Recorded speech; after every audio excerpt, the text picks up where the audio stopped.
Oh, Pulal Tuma, Mizoram Chief Minister in USA, Mizo Te Zukman Puya to Soy. Nainom tak may ang ngay tladon ni. Katisen zompui unaw du taktu munfrang franga mani inseng sava mizode mang tura local zong song te keile kachung tele zoram mipui mingin chibai kabu kachu. I would like to express my special thanks to Mr. and Mrs. Vivek Chowdhury, First Secretary of the Indian Embassy here. Please give my regards to Vinay Quatra, our ambassador here. Kumsang nile som akhan kan Chief Minister zom tak pulal than hol atenu pain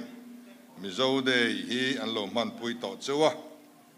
kumsang nile som ni khan mizode ya khwal lianatan minron som to kha ania COVID-19 awangin local arem talovani amaro chu September ni sari sang nile som ni sana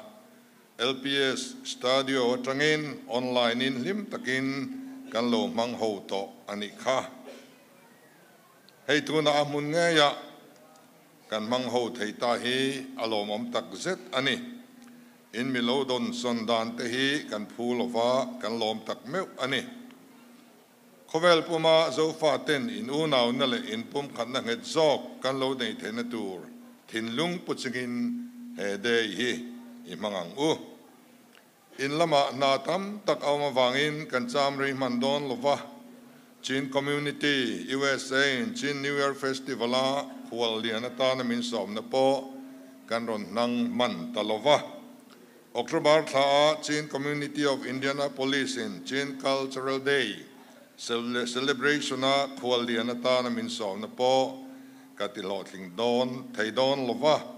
in mi som na te hi zaom tile chungin in riat thiam na kangen tak meu ani India Sarkar Ministry of External Affairs riat puin kan lo zinani kan program en kim hi Ministry of External Affairs in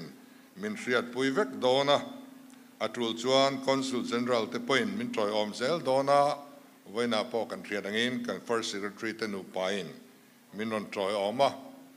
tuna External Affairs Ministry kan Minister ni Mekhi Kabatsmet ani boka Maniloka Aizola kanina lanste kan eitlanga sutiang chu ani awangin kan thiltiang kim hi min riat pui angaya tunlai hian abik takin Manipur te buaya Bangladesh abuai tharlea Myanmar ram abuai na sa emema chuta chuan khang zong song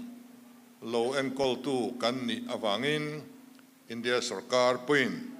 angai ven lea mimal tak puin mo phorna rip tak ka kowa hian nga ania chuwang chuan mimal angte pol mal angte a in mu fal te kha arem don lova film khur tak chungin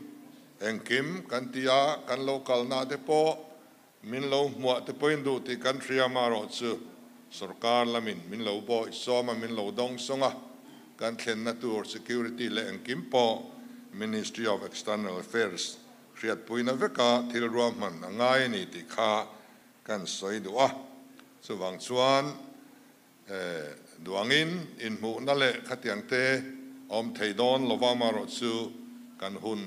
mi puyanga kan man tlan na hi rem changa atam theyang ber kan lak angai don ani ten Washington US Trade and Development Agency tenen project poimo taksoi tur kan nei boka kan hun hi program poimo kha vek awangin hoi khoton na hun po kan nei don lo ani enak tu ka hian official programin kan khat so dona chuwangin mi malemo pol malemo ko ran emo amal puala asranga choi le in komarem chang don lova Maryland le Indianapolis meeting na muna mi zong zong lo tol vectorin kan som chewa som big tu ma kan nei lova kan zawai tan local kan ni meeting na muna thu soite zona te kim zalen tak le zau takin kan nei don nia kan Bible at chuan tir ko ti thil ti bung som pasari chang som ni paruka new version angin kan chiaranga leichung mun tinom turin thatu pakhat atangin namtin adina antan hun bi te thlia saka anom na tur ri te po akham saka ti kan muwa kaini ho he tu tenge kan ya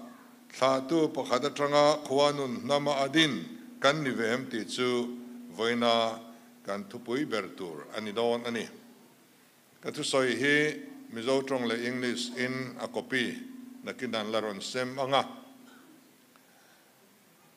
inom don lova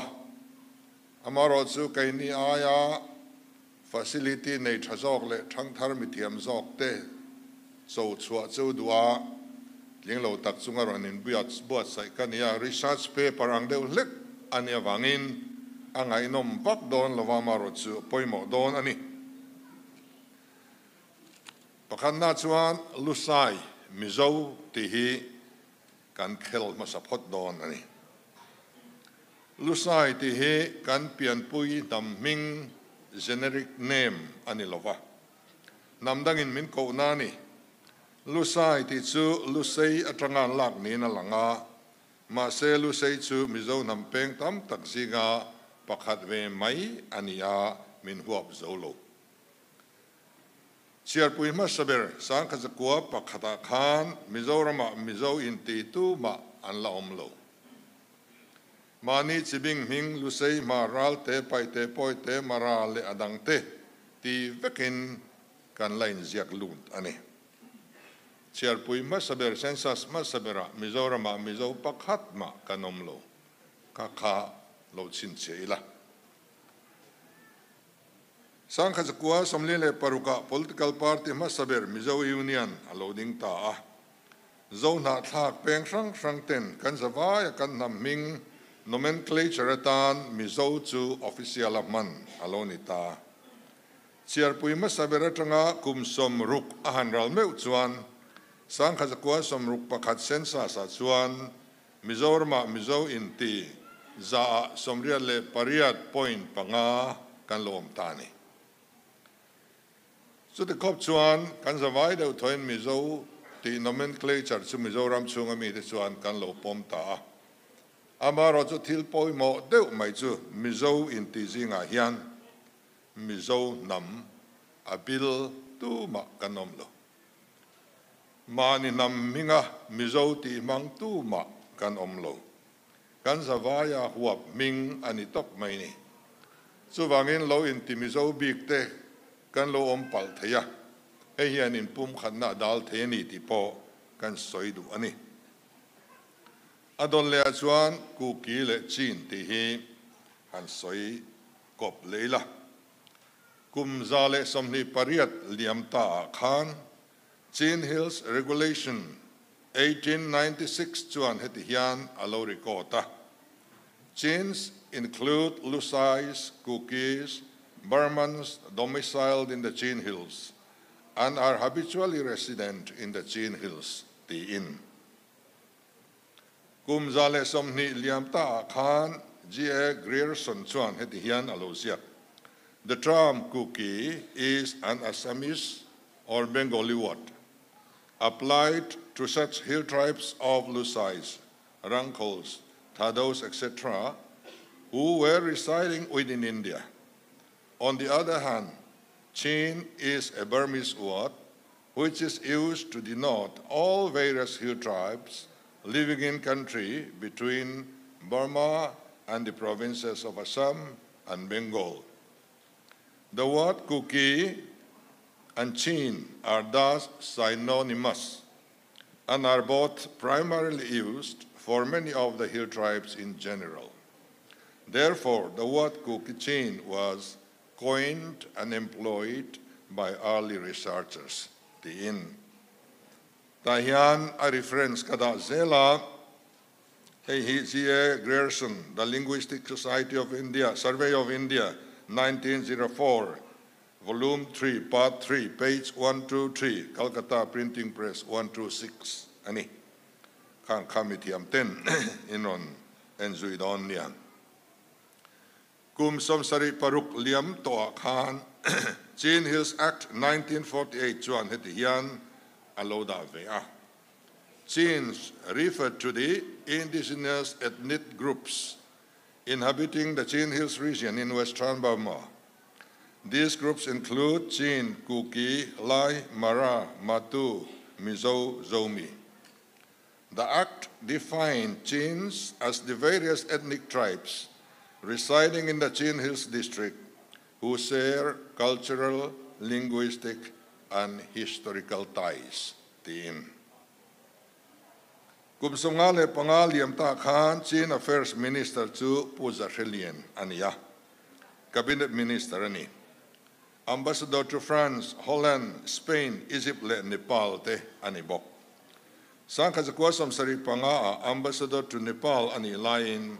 Dictator General ni Win adulo wangin USA political asylum alani.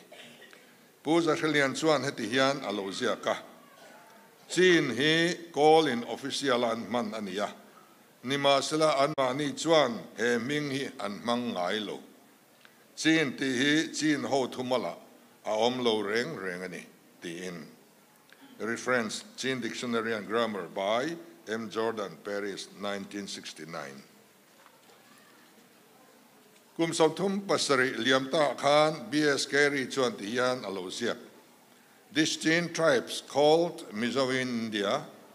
led an uninhabited existence till the end of 19th century, when the British administrators undertook surveys and expeditions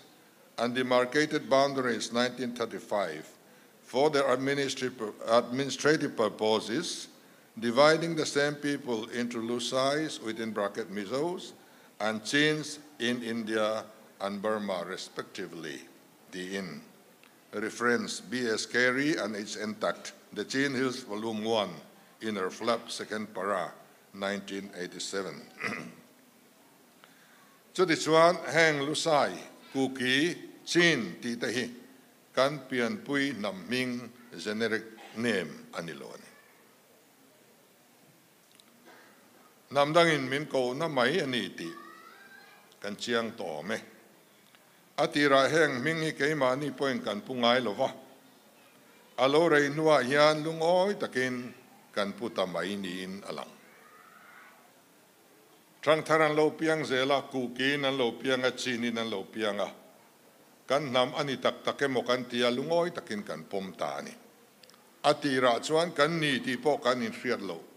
Kan nam ming niktak chu anilo ti ka ron finfia katumani. Tuna zo ti vetung. Kum sang khat za som rukpani zet liamta edi zariat som rukpani akhan. Indo-Burman chanchin ziak tu Chinese historian Fan Cho Chuan kan pipu te chanchin a ziana zo ti hi alo mang dai to. Kum sang khat le za le som ruk le patni liamta akhan. Chinese historian Masadi Chuan Zhou Tin Min Lo record anichu. A reference to Chin Hills Linguistic Tour 1955 University Project by G.S. Lewis and Journal of Burma Research Society, 47 June 1959, page 1. Kumzani somlile pakat liamta sangkat jasari somriat Patuma Khan Catholic Father Vincent Chuan Ale Kabua Zhou Ti in Aloda Vebok. Reference V. Sanger Manoi, A Description of the Burmese Empire, edited by Jardine, Rangoon, page 43. Kumzale Somtum Patum Liam Tok Khan, Northern Chin Hills political officer, Rundal Chuan, Tihian Alozia Kani. Chin Ming Hi Alo Intran na Kashelo. Call trong ani karing, Chin ho poin om zian trebig lo. Zo aninti maya, pakat ay tama chuan, zo te aninti le mai, alo tibok ani. Reference F.M. Rundal, Manual of the Chin Dialect in the Northern Chin Hills, Rangoon, 1891. kumza somthum liamta sang kazariat somkwa palia zorama missionary lo chuak masaber Reverend J.S. Lorraine pubuanga kanti maikha chuan dictionary asiama zo ti hi lusei tele anvela namdang te mingani alo ti bokani reference J.S. Lorraine Dictionary of Lusai Language 1940 Calcutta Ascetic Society Aizol TRI 1982 page 560 kumza somnele pakwa liamta sa khazriya somkwa panga khan Chin Hills of Masaber B.S. Carey chuan Chin ho zong zong hua pa anin ko na chu zo ani alo tibok reference B.S. Carey and H.N. Tact A History of the People, Our Dealings with Them, Their Customs and Manners, and the Gazetteer of the Country TRI Aizol 1976 page 23 kumza somni liamta sang khazkua pali khan India ram trongte zirchian tumabei masatu Grierson chuan lusei ho le marlama chin ho tam takte ang bokin za hau ho poin zo aninti atibok hi Linguistic Survey of India volume 3 part 3 page 109 omani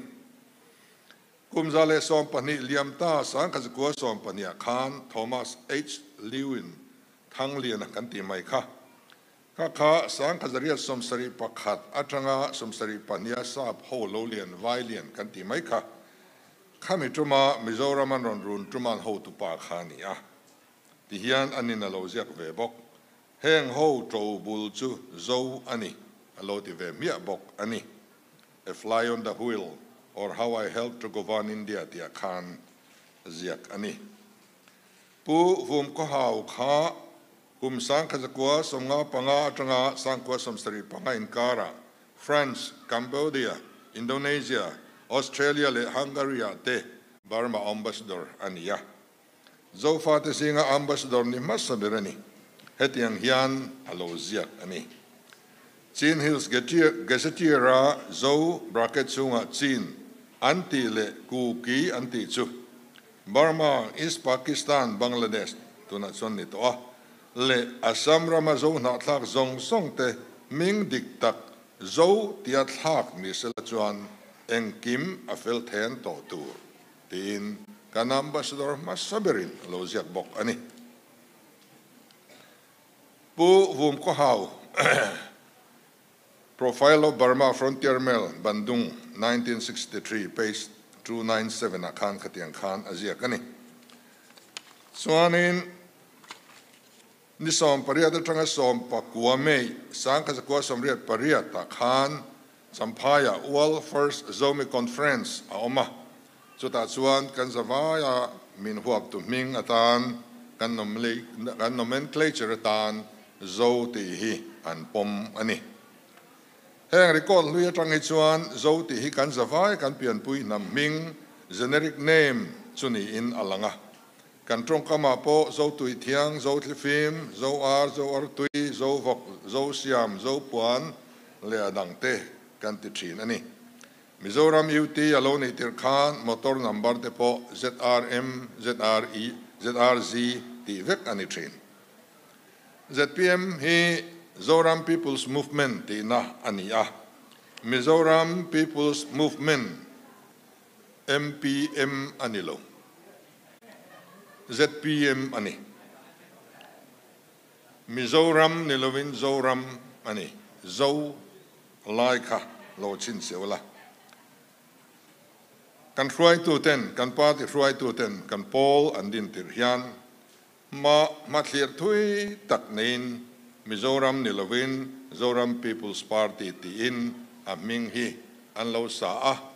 zomi te kan tia mizo te kan tia malamada kan oma nung lamada te kan oma kanin nial pha thina chuwangin history atanga han chui po hian kan naming dik tak le masaber chu zo ni mai hian alana wangin chu kan party minga po hian iputeng tin kan hruai tu ten an lo rel ani voina hian rotna kasiam ani haulova kaya mithiam zok facility nei thazok te chau chu ka tum mai ni nomenclature hi in barlui impose chiani lova nakina chuan kan zawai kan pomtlan thei nam ming min huap zo alo la pian ro chu ka be sei tlat ani kan ram lu chin kan del chin ram zaw zong hi Cornell AS rate chuan India Burma le Bangladesh a zo fa te del chin ram zaw zong chu hetiang hian alo record ani 21 degree to 24 degree north latitude le 92 degree to 94 degree east longitude in kar chu kan omna ani zoro in UNO memorandum athelu nisom ni thanga sang khazakwa songkwa panga khan zofa te delchin ram zaw zong chu square kilometer noi khat singli sanga le zaruk ani anti engzang kan ni chia hi kan chevela population statistic based or mumal nei ahar ema wangin riat ahar sa noi somnga te chu kan ni fim tura mi than ka chuan an soini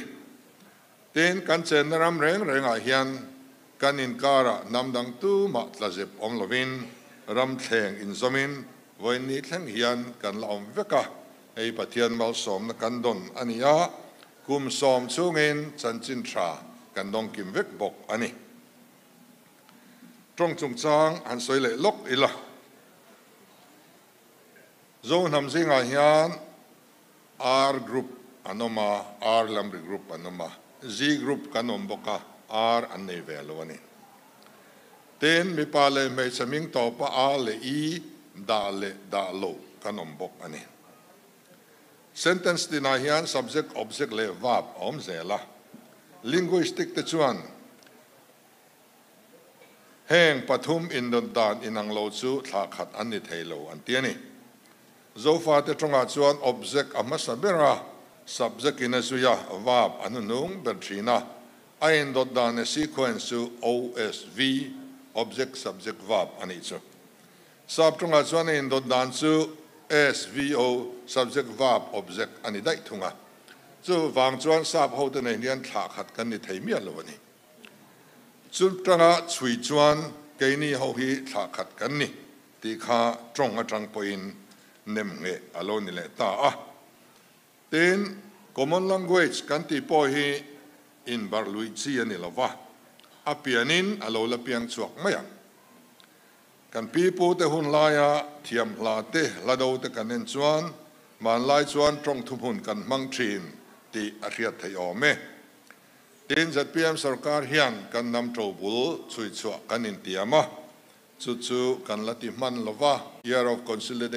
consolidation te kan puan me ka wangin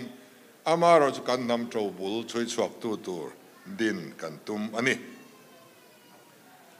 Chin Lusai Conference 1892 hi voina hian kan soilang du boka British in ti luina min of nu khan kumza som thum pani kalto ni som ne pakua January sang khazriat som kwa pani khan Fort William Calcutta a kan nam kalzel dan tu relin Chin Lusai Conference an lo ne ya chuta tel te chu Lieutenant Governor of Assam Commander-in-Chief Madras Chief Commissioner of Assam, Chief Commissioner of Burma, Foreign Secretary, Military Secretary, Quartermaster General in India tenni. He conference a hian vai ho emo, call ho emonen, nam rang in anglo kanya wangin, asranga rorel na pakat Commissioner of Assam nuaya minda vek antuma, ram pakat rorel na pakat nuaya turin. Chumi anti thai ma chuan in kalpona kong puite siam phot ni se tian rela ma se hei hi apuiting talova chu kan tuar ta a tuna hian India Burma le Bangladesh kan lo in tender zotari ani tisuan zalen na kan sual dan hi an soile lok kadua zofa te singa zalen na sual tu masaber chu Chin Hills atranga MP Pu Rangnol of Thantlang ani Lieutenant Colonel Sonkopawa Asoma ani hian สู้เละหลังวาลเทรนขัดเนนสังขจักรสมรุปปลียอิสปากีสถานเทรนนิ่งในอินสิไปสมทุมเทรนนิ่งอันจุกเนีย Provincial United Chin Government อันดินะ Prime Minister จวนตุนขปูมเบียเต Defense Minister Lieutenant Colonel สันขปาว Foreign Minister ฟรังโนลเตอันนี้เฮ้ยโจฟาเตน Independent กันปวนมักสักเบอร์อันนี้ส่วนขปาวเฮนากลนะซัมไรฟลินันมานะตุนขปูมฮี MNF เกมาอทีอันนี้จุดนี้ว่าชวนมิโซรามา MNF เต้นสังกัดกัวสมรุปปารุกา Independence ปวงเวลีอ่ะสังกัดกัวสมเรียดปารุกาอินเดียเนนอันนี้เริ่มเลยอ่ะทริปุระสังกัดกัวสมเรียดเลปัทุมาบิจอยกุม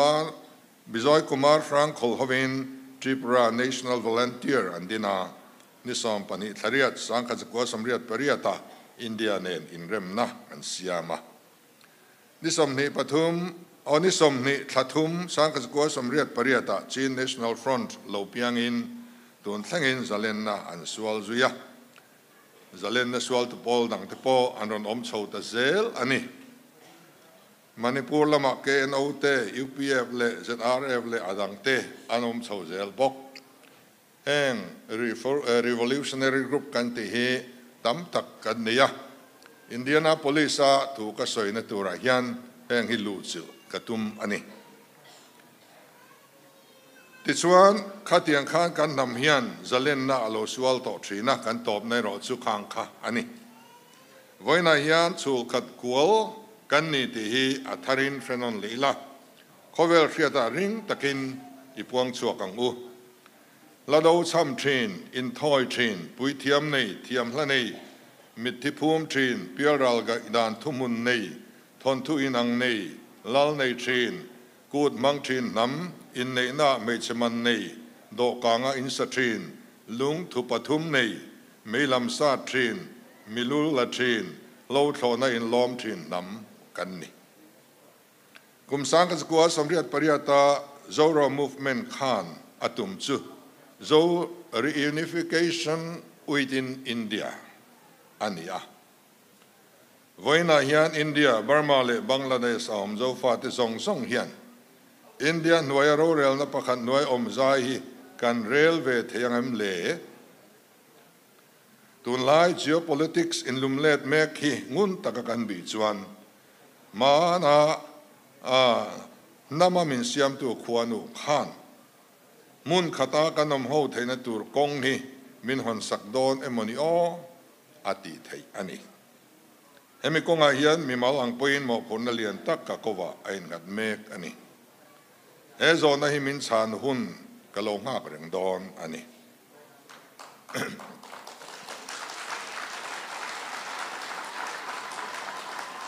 อาทักเดบะงามโลจิลงามโลจลาจิลนมาอารัวละสรการปฐุมตะกันโดไม่จวนกันโจงมาตั้งโจวากินวิชั่นในกันกัลตูรนี่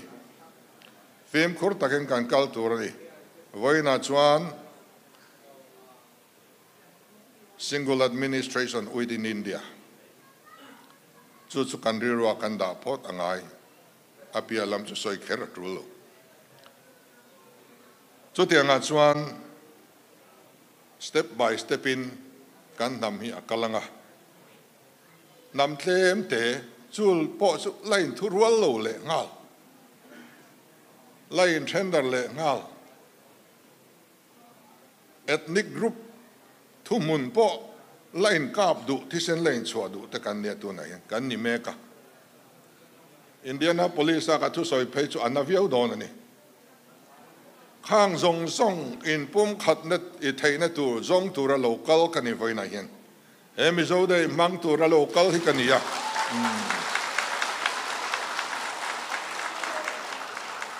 เอ็มโซได้มังตัวเราโลกอลฉันเลี้ยนตักอเพนอมสุข้าอินปุ่มขัดนะข้านี่อ่ะหาวง่ายกันหาวง่ายอาศิลง่ายกันศิลง่ะ international level อ่ะที่พอเริ่มนะเลมวนนะจนปุยตัวชัดตักตัวนายันกันในตัวเฮโตเป็นจุลำปังจูกันละสวยเลตัวอัลลันดิโดนะ voi na ro chuan khalampang khathui tak kan soi thei ri lovanga ke ni zinga aya soi trul na mun te po om mai theya eng po ni se ke ni helaya om te hi mizo de mang tu te hi ri ru zau tak puwa kanom angaya trong dang lam deu kan trong ni lo min na lo soya mizo e mokatia alo ni lau ma pai te alo ni reng mai ti ang chi te heng trong kam te hi mang lo tu ra kan phim khur angai ma suwangin thei top kan suat la nga eng ti kai mo chuan tun lai khovel politic in lum let hanen hian enge moi chu apiang don ani achan chu kanuna Burma Bangladesh le Manipura chengten har satna antok ani mani loka Bangladesh ami ten antok thar le a chung zong chuan tu tengen bel kan ti chuan Mizoram an bel ani tunai hian chu tiang displaced people and call make lai chu singli chuang eng lai point kan nei reng ani Prime Minister Kafrila Home Minister Kafrila Finance Minister Kafrila khang zong kan so mangaya sikul ten kaldwa eng kim kan ti sak angaya damdoi ten mamoni chumi konga chuan kan Prime Minister le kan Home Minister le Finance Minister te chunga lom thu ka soidua kan mamo kan thente in hong takin minti sak zela poi safai angte akha saw nilo akain angtein vaibel setam tak in seng sawin India Central Sarkar hian heng kanunau ten kolna akian ken nang ni point thei top in on swati country in sen so to na zong songa lom thu country suwa MSA point Chief Minister relief ana tranem tak in on tho to ni mi frang in on tho to ni at least kan nei veka receipt pek vek chu po kan du bokani tun truma po yan in rilwain kau na sa ti country zora makan har san na te in chimia tan chuan in riru ngai to na te in lo senga midang te ta na luang chuak turin midang te tran pui tu ni turin riru in seng me kan ni ti te kan hriat hian kan thlamong ema kan lom tak meu ani ti chuan hetianga Mizoram kan han pan khom chur na atang te hian in then thei kan ni lo ti hi achiang maya abik takin Mizoram om te kan poimo te ema kan lo don sona kan lo kuang kwa thiam angaya ti chuan rural na pakhata min nuk lu zel don ani sarkar na kan lak tir khan Prime Minister le Home Minister in boundary fencing tiangai ti minfil ani kati lai khan khau takin India le Myanmar in kara border fencing ti tumna omani amaro chu India po hian ram zau zel adu ve thawa akhan barat vision anne ni akhan barat chu greater motherland ani indo na omponi lova waging a war po omani loglaya indai dan na bang inron ti ani ngat chuan kan ti senzom puira le lam tiora le lam om chin hills area om zong song ki India ram lam anon bel to ngai lawang border fencing kan ti ruala lo thleng tur chu halo China ni chatu hanin kan ko ei to lawang chu wang chuan kha in duem ni tin kai point ka hril fia ti chuan chumi nu lama kan in mu na reng chu lampang chu an soi ngai to lo ani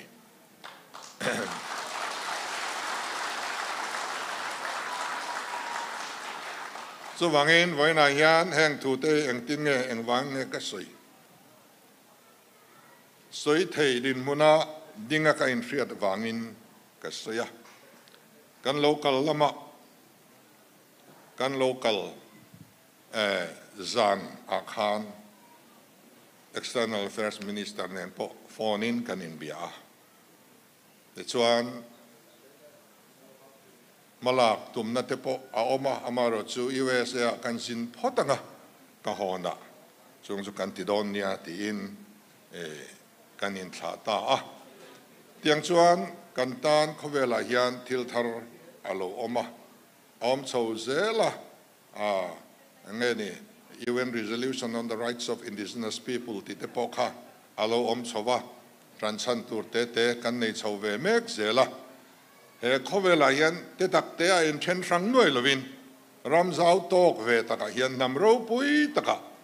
kan pathian hian min din atum mek ani ti hi banga in ziak ang hian tun lai geopolitics virvel hian in chu min hril ni in ka ria chu lam ril ru chu uvek thei turin ke som non le chawani lalpan mal som chu ro se kalome